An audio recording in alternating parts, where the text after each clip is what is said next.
Neuvième exercice, limite. Donc là, il n'y a pas de forme indéterminée, je le vois là. 3 fois plus l'infini, donc par produit de n avec un positif, donc par produit et somme plus moins 4. Enfin, ça dépend comment vous le présentez, mais 3 fois plus l'infini moins 4, ça fait plus l'infini. Là, vous avez moins 2, c'est un nombre négatif qui va multiplier plus l'infini. Donc le n qui tendait vers plus l'infini avec un nombre négatif, ça devient moins l'infini plus 9 par somme, ça donne moins l'infini. Ici, vous avez une quantité hyper grande, très très grande, qui est divisée par 3, ça restera une quantité très très grande, donc plus l'infini. Vous lui rajoutez 5, ça sera plus l'infini. Ici, on va s'intéresser à ce cas, il faut connaître son cours. Donc là, vous avez la limite de moins 1 sur 2n moins 4. Cette quantité, donc 2 fois plus l'infini, moins 4, ça tend vers plus l'infini. Et par inverse, ou si vous préférez moins 1 sur une quantité fixée sur un infini, c'est 0. Et là, vous avez du coup 0, je l'ai déjà entouré, plus 5. Ça tend vers 5. Là, n au carré, donc plus l'infini fois plus l'infini, c'est plus l'infini. Et vous lui rajoutez 3 fois l'infini, c'est encore l'infini. Ici, on va utiliser la règle des signes. N plus 2, c'est plus l'infini.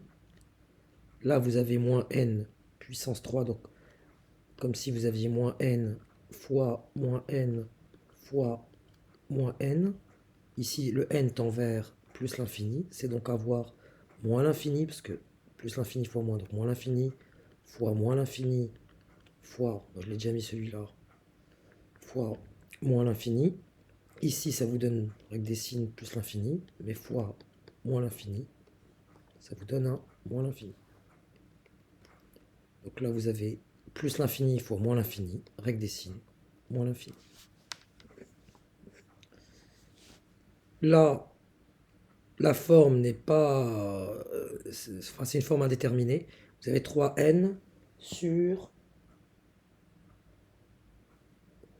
2 racines de n. 3n sur 2 racines de n. Ce que je vais faire, eh bien, je vais visualiser le n étant en entier naturel comme étant racine de n fois racine de n.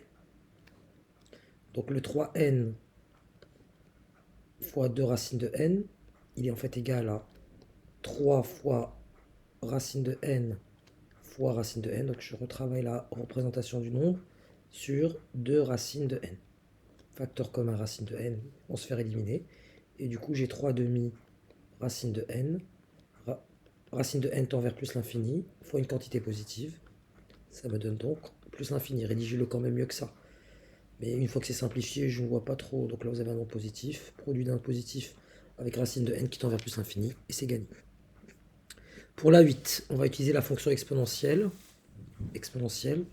qui est maintenant dès le programme de première. La limite de l'exponentielle de n quand n tend vers plus l'infini, c'est plus l'infini. Voilà, vous avez la courbe, elle ressemble à ça. Plus vous parcourez les réels positifs, plus vous montez.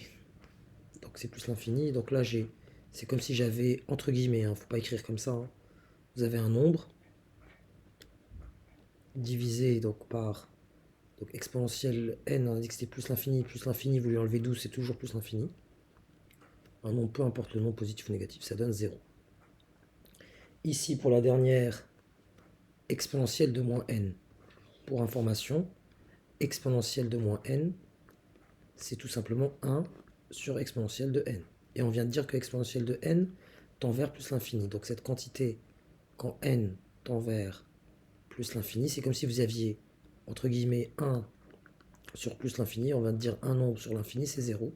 Donc ça tend vers 0. Donc cette quantité, donc 0, 0 fois, ici, 2 sur un nombre, c'est 0, plus 4, donc 0 fois 4, ça va vous donner 0.